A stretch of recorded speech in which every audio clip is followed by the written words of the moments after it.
Salut tout le monde, vous avez vu? Je suis un sapin de Noël. Je sais pas si vous avez remarqué, mais c'est bientôt Noël. Du coup, je me suis posé cette question, mais en fait, c'est quoi Noël? Eh oh, Jamy! Noël, c'est la période où on s'offre des cadeaux, mais au final, il y a quelque chose derrière. Mais on sait pas toujours quoi. Je me suis posé la question et je me suis dit que dans cette vidéo, on allait apprendre tous ensemble ce que c'était. Je vous ai préparé quelques petits quiz que j'ai trouvés sur internet et on va découvrir tout ça.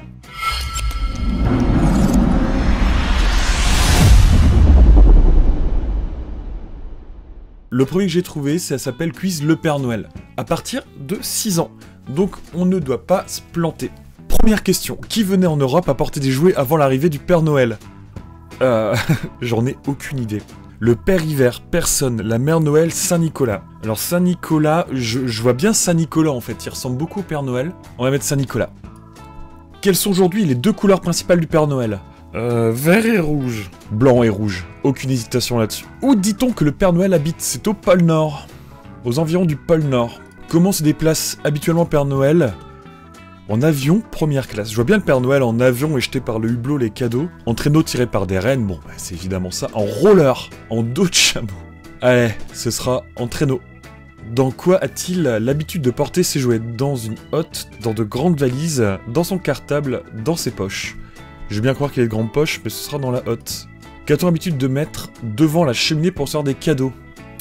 Très facile. Une bassine. Non, ce sera des chaussures ou des chaussettes. Jamais vu de chaussures. Comment on fait pour savoir si c'est bon? Ah! En fait, c'est le petit bonhomme qui l'indique, donc du coup, j'ai eu tout bon. Deuxième quiz. Quiz Noël, à partir de 7 ans. D'où vient le mot Noël? Ouah, on part en latin. On va réfléchir. Natalis dies. J'espère que je prononce bien, je suis nul en latin. Natalis, c'est la naissance. Dies, ça doit être la mort. Je sais pas, ça ressemble à l'anglais. Veni vidi vici, bon, je suis venu, j'ai vu, j'ai vaincu. Pater, pater, c'est le père. Noster, Noël. Nil, novice, absolu. Bonne question, et c'est un quiz pour les 7 ans. Bon, je vais répondre ça. C'est pas la bonne réponse, c'était quoi? Natalis dies. Je suis vraiment nul en latin, j'étouffe au MDR. En quelle année, selon le calendrier grégorien, a-t-on choisi la date du 25 décembre pour fêter Noël? 2000, c'est mort. 353, ça me paraît un peu tard. 1910 aussi. Allez, 1123.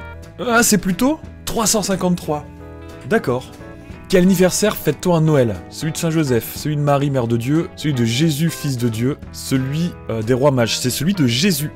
À quelle heure traditionnellement célèbre-t-on à la première messe... Waouh. À quelle heure traditionnellement célèbre-t-on à la première messe de Noël? Il y a... Je pense qu'il y a un petit moment. À 14h, midi, minuit... À quelle heure traditionnellement célèbre-t-on la première messe de Noël? La messe, ça commence vers 10h. En général, on n'a pas ce choix. 14h, midi, minuit, 16h... Je dirais 14h. Ah, non 16h? Non plus? Midi? Minuit? Ah, c'est con. Vous pourrez vous la péter lors de vos repas de Noël et de Nouvel An. Et vous penserez à moi. Merci Viking Size, merci pour tout ce savoir que tu nous as inculqué. Et là, je vous entendrai. Et ce sera le plus beau de mes cadeaux. Quels sont les animaux que l'on trouve traditionnellement dans une crèche de Noël? Un bœuf et un âne, un chien et un chat, une souris et un oiseau, une colombe et un aigle. Bon bah là c'est un bœuf et un âne. Dans quelle ville s'est déroulée la nativité de Jésus? À Rome? Non. Saint-Sauveur? Non. Nazareth, Bethléem? Alors je sais que c'est un des deux. Jésus de Nazareth. Jésus de Nazareth, on le connaît tous. Troisième quiz. La représentation actuelle du Père Noël provient des États-Unis, de Scandinavie, de Saint-Nicolas. D'instinct, je dirais des États-Unis, puisqu'on a tous cette fausse rumeur comme quoi le Père Noël, sa couleur, vient de Coca-Cola. Mais je dirais que c'est faux. Scandinavie ou Saint-Nicolas. Il ressemble beaucoup à Saint-Nicolas, je veux dire Saint-Nicolas. Voilà la réponse. Des États-Unis. Mais du coup, sachant que, et vous le savez, vous avez retenu, on fête Noël depuis 350. Et que la représentation du Père Noël vient des États-Unis. On peut sans se tromper qu'il a fallu au moins 1500 ans minimum pour que le Père Noël ressemble au Père Noël. C'est-à-dire qu'avant, il n'y avait pas ce design de Père Noël. Je sais pas quoi faire de cette information, mais ça fait ultra classe de le sortir en repas. Pourquoi le Who est-il devenu la décoration de Noël? Pour son feuillage persistant, pour ses vertus médicinales, grâce à la couleur de ses fruits rouges vifs. Son feuillage, ça m'étonnerait que ce soit une décoration de Noël. Ah si, une décoration parce que le feuillage tient. Je retire d'office les vertus médicinales, il n'y a aucun rapport avec Noël. Et la couleur de ces fruits rouges vifs qui peut être une bonne réponse, puisque les décorations, les sapins sont verts, et le fruit du Who est rouge. Voilà la réponse. Pour son feuillage persistant. Comme quoi on ne sait rien de Noël. Les étrennes trouvent leurs origines dans l'Empire romain, les vœux présentés par les pompiers, la doctrine chrétienne. Alors les étrennes, c'est quoi? C'est les gens qui vont réclamer de l'argent au Nouvel An. C'est ce qu'on fait, on va voir notre famille pour réclamer de l'argent. Les vœux présentés par les pompiers, c'est trop récent. Quoique les pompiers existent depuis longtemps. L'Empire romain, c'est fort possible aussi. Je dirais l'Empire romain. Oui! Première bonne réponse! Quels sont les 3 présents apportés par les rois mages à la naissance de Jésus? L'or, l'encens, la myrrhe. Ok, la myrrhe, d'accord. L'or, l'améthyste, l'encens, le grénat, l'améthyste, la myrrhe. J'en ai aucune idée. Ouais, je dirais l'or, l'encens, la myrrhe. Voilà la réponse. En fait, je le savais. La réveillon de la Saint-Sylvestre a lieu la veille du Nouvel An, à l'Épiphanie. L'Épiphanie, c'est la fête de la galette des rois. La veille de Noël. J'en ai aucune idée. Je dirais l'épiphanie. La veille du Nouvel An. Ah, je suis une grosse merde.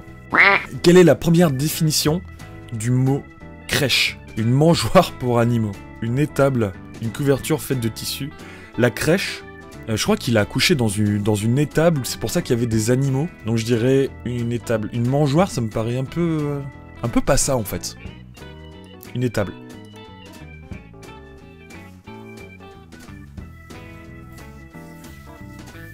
Une mangeoire pour animaux. Je le saurais maintenant. Si un jour j'ai envie de mettre une crèche, je sais pas pourquoi, à côté du sapin, je prendrai la gamelle de mes chats et je mettrai mes petits personnages.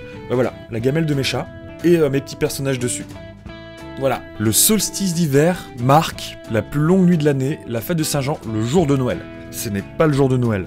La plus longue nuit de l'année, il me semble que c'est mi-décembre et qu'après ça rétrécit. J'irai les fêtes de la Saint-Jean. La nuit la plus longue de l'année. Question suivante. D'où vient la tradition de s'offrir des cadeaux à Noël? D'un rite païen, de la société de consommation, de la légende des rois mages. Je dirais la légende des rois mages. On sait depuis tout à l'heure que les rois mages ont apporté 3 cadeaux. J'ai oublié lesquels. Un rite païen. Mais chut, on est nuls. Oui, j'ai dit on. Aux États-Unis, Santa Claus et le Père Noël. Santa Claus et le Père Noël, c'est le nom américain. Voilà. Ça, c'est bon. Le 25 décembre, dans la religion chrétienne, fête la nativité, le nouvel an, la passion du Christ. La nativité, la naissance du Christ. Bonne réponse. Et c'était la dernière question, les amis.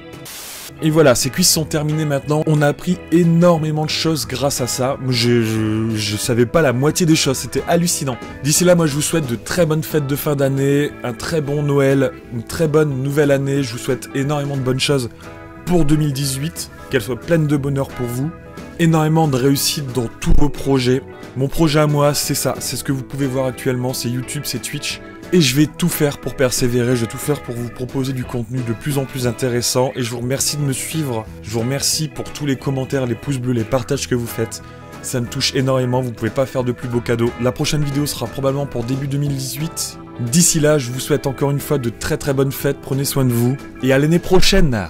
Salut!